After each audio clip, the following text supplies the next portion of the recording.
میرے بھائیوں، دوستوں، بزرگوں، اللہ رب العزت نے آپ صلی اللہ علیہ وسلم کو جو مقام اور مرتبہ عطا فرمایا ہے وہ اس پوری انسانیت میں کسی کو عطا نہیں فرمایا، اور اللہ رب العزت نے جو انعامات آپ صلی اللہ علیہ وسلم کو عطا فرمائے وہ کسی نبی کو بھی عطا نہیں فرمائے۔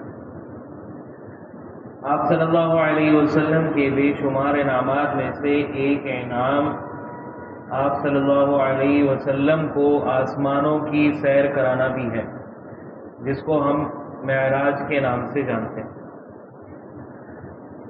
معراج میں 2 سفر آپ صلی اللہ علیہ وسلم نے فرمائے۔ یہ ایک بہت بڑا معجزہ ہے اور پوری انسانیت کی تاریخ میں سب سے مختصر وقت میں سب سے طویل سفر ہے۔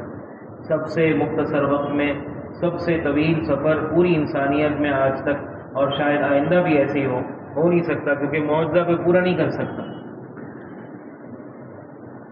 آپ صلی اللہ علیہ وسلم کو اس رات 2 سفر کروائے گئے۔ ایک سفر مسجد حرام سے لے کر مسجد اقصی تک، جس کو اسراء کہتے ہیں، اور قرآن میں اللہ نے اس کا تذکرہ فرمایا ہے، سبحان الذی اسریٰ بعبدہ، کہ بابرکت ہے وہ ذات، پاک ہے وہ ذات ہر عیب سے، جس نے اپنے بندے کو سفر کروایا لیلا من المسجد الحرام، ایک رات میں، من المسجد الحرام، مسجد حرام سے الی المسجد الاقصی، مسجد اقصی تک۔ آپ صلی اللہ علیہ وسلم ام ہانی رضی اللہ عنہا کے گھر میں آرام فرما رہے تھے۔ آسمان سے چھت پھٹی اور جبریل علیہ السلام اور ان کے ساتھ اور فرشتے نازل ہوئے۔ آپ صلی اللہ علیہ وسلم کو اپنے ہمراہ لیا، مسجد حرام کی طرف تشریف لے گئے۔ مسجد حرام میں آسمان سے جبریل علیہ السلام ایک سونے کی تشتری لے کر آئے، جس میں آپ صلی اللہ علیہ وسلم کا دل مبارک نکال کر رکھا، زمزم کے پانی کو لے کر اس سے دھویا، اس کے اندر نور بھرا، اس کے اندر ایمان بھرا۔ اس کے بعد آپ صلی اللہ علیہ وسلم کو اس دل کو واپس آپ صلی اللہ علیہ وسلم کے سینے مبارک میں لگا دیا۔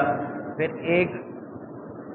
ایک سواری لائی گئی جو جنت کی سواری، جس کا نام براق ہے، جو کہ ظاہری اعتبار سے حدیث میں آپ صلی اللہ علیہ وسلم نے فرمایا کہ خچر سے تھوڑی بڑی اور گدھے سے تھوڑی چھوٹی، یعنی اس کے درمیان کی سواری تھی۔ آپ صلی اللہ علیہ وسلم کو اس سے سوار کروایا۔ آپ صلی اللہ علیہ وسلم نے جب سفر شروع کیا، آپ صلی اللہ علیہ وسلم نے خود فرمایا اس کا ہر قدم اتنا دور ہے جتنے آنکھ جہاں تک پہنچتی ہے، نظر جہاں تک پہنچتی ہے۔ اس طرح آپ صلی اللہ علیہ وسلم کو حرم سے، مسجد حرام سے لے کر مسجد اقصی تک کا سفر طے کروایا۔ راستے میں جو بہت سارے واقعات دکھائے، مختلف قوموں کے عذابات کی جگہیں دکھائی، یہاں تک کہ کافر مکہ کے جو کافر تھے، قبیلہ تھا، کفار مکہ تھا، ان کے بعض قبیلے اور بعض قافلے جو سفر کر رہے تھے ان کو تک دکھایا۔ اور جب مسجد اقصی پہنچے، رات ہی اسی رات کو آپ صلی اللہ علیہ وسلم کے انتظار میں اللہ نے تمام انبیاء کرام علیہ الصلوۃ والسلام کو جمع کیا ہوا تھا۔ آپ صلی اللہ علیہ وسلم وہاں تشریف لے کر آئے، وہاں پر 2 رکعت تمام انبیاء کرام علیہ الصلوۃ والسلام کو نماز پڑھائی۔ اسی لیے آپ صلی اللہ علیہ وسلم کو امام الانبیاء کہا جاتا، نبیوں کے امام، کیونکہ سارے نبیوں نے آپ صلی اللہ علیہ وسلم کی امامت میں 2 رکعت نماز ادا کی۔ اور پھر یہاں سے معراج کا سفر، یہ سفر اس کو اسراء کہا جاتا ہے، اور اس سے آگے کا سفر یعنی مسجد اقصی سے لے کر آسمانوں تک کا سفر، اس کو معراج کہا جاتا ہے۔ معراج عرجہ سے نکلا ہے۔ عرج کا مطلب ہوتا ہے، اردو میں ہم استعمال کرتے ہیں عروج، یعنی بلندی۔ اسی لیے حدیث میں تم یوم عرج بی الی السماء، آپ صلی اللہ علیہ وسلم نے بکثرت اس کو استعمال کیا ہے کہ جس دن مجھے آسمانوں پر لے جایا گیا، عرج بی الی السماء، اسی لیے اس کو معراج کہا گیا۔ آپ صلی اللہ علیہ وسلم پھر دوبارہ تشریف فرما ہوئے سواری پر، اور اس کے بعد آسمانوں کا سفر شروع ہوا۔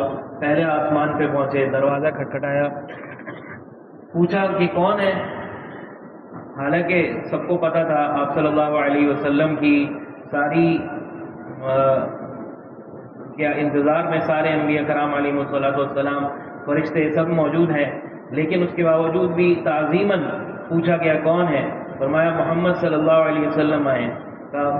حل بعث بہ، ان کو نبی بنا کر بھیج دیا گیا، یعنی قیامت قریب آ گئی ہے اور اتنا وقت گزر گیا کہ آخری نبی تک تشریف لے آئے، کہا ثم بعث به، ان کو بھیج دیا گیا، ان کو نبی بنا کر لے آیا گیا۔ پھر آپ صلی اللہ علیہ وسلم نے پہلے آسمان پر حضرت آدم علیہ السلام سے ملاقات کی، دوسرے آسمان پر حضرت عیسیٰ علیہ السلام سے ملاقات کی، تیسرے آسمان پر حضرت یوسف علیہ السلام سے ملاقات کی، چوتھے آسمان پر حضرت ادریس علیہ السلام سے ملاقات کی، پانچویں آسمان پر حضرت ہارون علیہ السلام سے ملاقات کی، چھٹے آسمان پر حضرت موسیٰ علیہ السلام سے ملاقات کی، اور ساتویں آسمان پر حضرت ابراہیم علیہ السلام سے ملاقات کی، اور وہاں آپ صلی اللہ علیہ وسلم کو بیت المعمور دکھایا گیا۔ بیت المعمور آسمانوں پر وہی چیز ہے، ویسے ہی ہے جیسے خانہ کعبہ کے اوپر، بالکل خانہ کعبہ کے اوپر جو آپ صلی اللہ علیہ انسان جس طرح دنیا میں طواف کرتے ہیں، فرشتے اس کا طواف کرتے ہیں۔ 70,000 فرشتے ایک وقت میں طواف کرتے ہیں، جو ایک مرتبہ طواف کر لیتا ہے وہ اس کا نمبر قیامت تک دوبارہ نہیں آئے گا۔ پھر آپ صلی اللہ علیہ وسلم کو آپ اوپر لے جایا گیا۔ جبریل علیہ السلام نے فرمایا کہ اب میں اس سے آگے نہیں جا سکتا۔ سدرۃ المنتہا تک آپ صلی اللہ علیہ وسلم کو لے گئے جبریل علیہ السلام۔ اس کے بعد فرمایا کہ اس سے آگے لو دنوت انملۃ، اگر ایک انگلی کے پورے کے برابر بھی میں اس سے آگے بڑھوں گا لاحترقت، تو میں جل جاؤں گا۔ یعنی اللہ رب العزت کی تجلی اور اللہ رب العزت کا نور اتنا زیادہ ہے کہ میں اس کو تحمل نہیں کر سکتا۔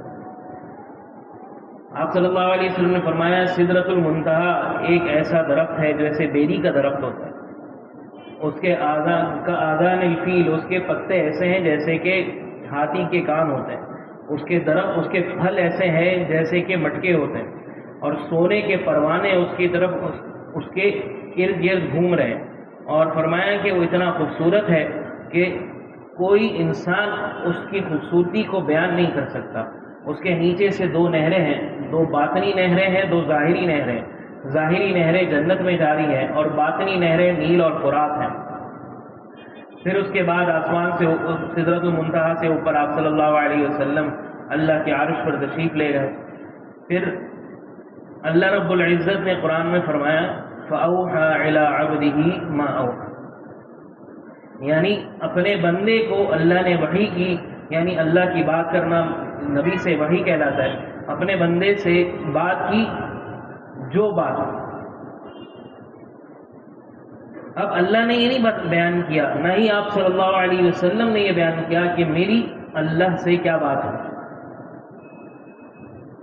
پھر اس کے بعد اللہ رب العزت نے آپ صلی اللہ علیہ وسلم کو اپنے قریب کیا، ثم دنا فتدلى فكان قاب قوسين او ادنى۔ عرب میں ایک اصول تھا کہ جب 2 لوگ 2 قبیلے کافی دنوں کے بعد آپس میں ملاقات کرتے تو ایک ان کا رواج تھا کہ وہ 2 اپنی اپنی کمانوں کو ملا کر رکھ دیا کرتے تھے، یہ لوگ اپنی کمان کو اور یہ لوگ اپنی کمان کو ایسے ملا کر، بالکل جس کے درمیان کوئی فاصلہ نہیں ہو، بالکل ملا کر رکھ دیا کرتے تھے۔ یہ امن کی طرف اشارہ ہوتا تھا کہ ہم آپس میں جنگ نہیں کریں گے۔ بعض روایت میں آتا ہے کہ وہ کمانوں کو الٹا کر کے ملا کر رکھتے تھے، جہاں سے اس کا ربڑ لگا ہوا ہوتا ہے اس طرف سے رسی لگی ہوئی ہوتی ہے، اس طرف سے ملا کر رکھ دیا کرتے تھے۔ تو اللہ نے سمجھانے کے لیے کہ اللہ اور اللہ کا بندہ یعنی آپ صلی اللہ علیہ وسلم کتنا قریب ہو گئے، فرمایا کہ فَكَانَ قَابَ قَوْسَيْن، بالکل ایسے ہی جیسے کہ 2 کنارے کسی کمان کے ہوں آپس میں ملا کر رکھ دیے جائیں، چاہے وہ ایسے رکھے جائیں یا ایسے رکھے جائیں، اس کے درمیان فاصلہ نہیں ہوتا۔ اور یہاں پر بات ختم نہیں کی، پھر فرمایا او ادنا، یا اس سے بھی زیادہ قریب۔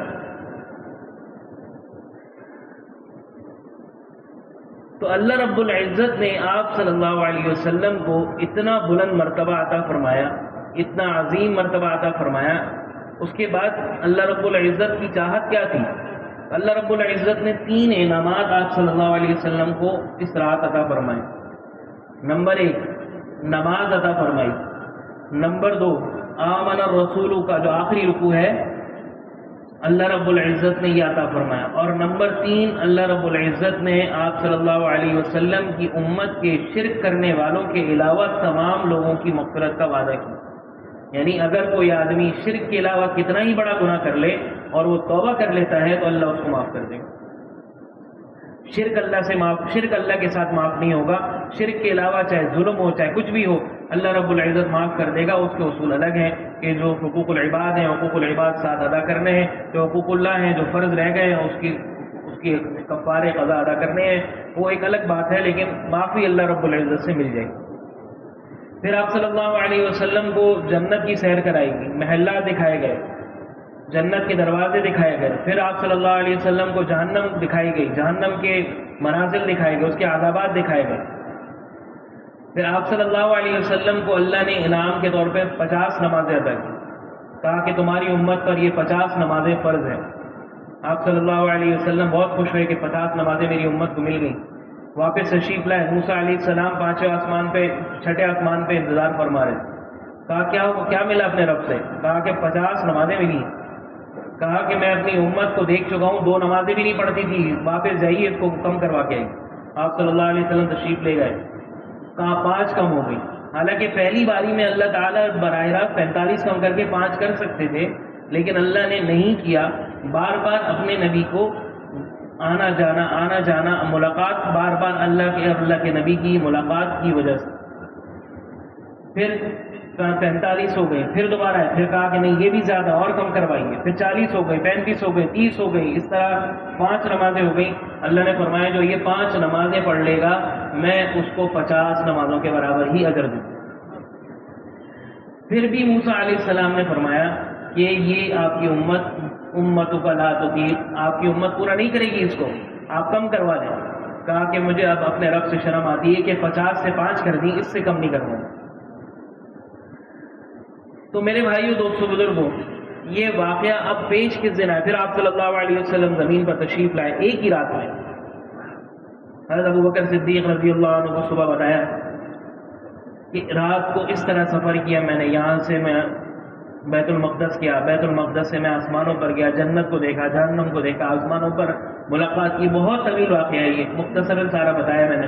پھر واپس آ گیا میں, تو آپ صلی اللہ علیہ وسلم کی بات سنتے ہی ابوبکر رضی اللہ عنہ نے اس کی تصدیق فرمائی, اسی لیے صدیق کہا جاتا ہے.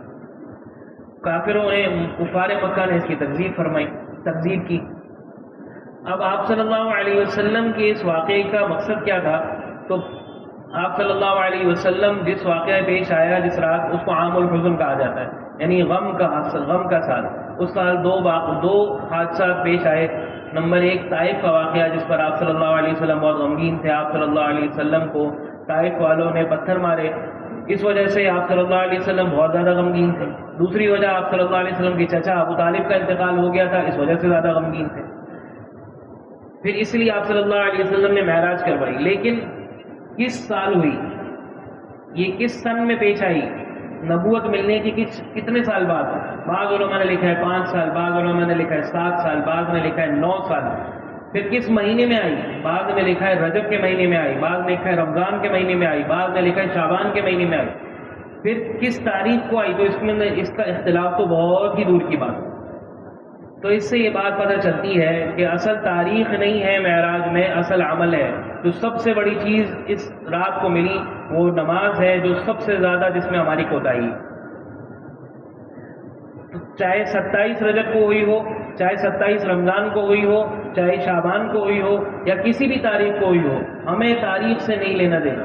آپ صلی اللہ علیہ وسلم کی زندگی میں چاہے 90 سال مان بھی لیا جائے, اس کے بعد بھی 14 سال گزارے آپ صلی اللہ علیہ وسلم نے, کسی دن یہ نہیں کہا کہ آج معراج ہوئی تھی, آج کی تاریخ, آج کی رات کی عبادت افضل ہے, آج کا روزہ افضل ہے, آج عبادت کرو, آج نماز پڑھو, آج روزہ رکھو. نہیں ہے, آج نہیں نماز پڑھو, روز نماز پڑھو.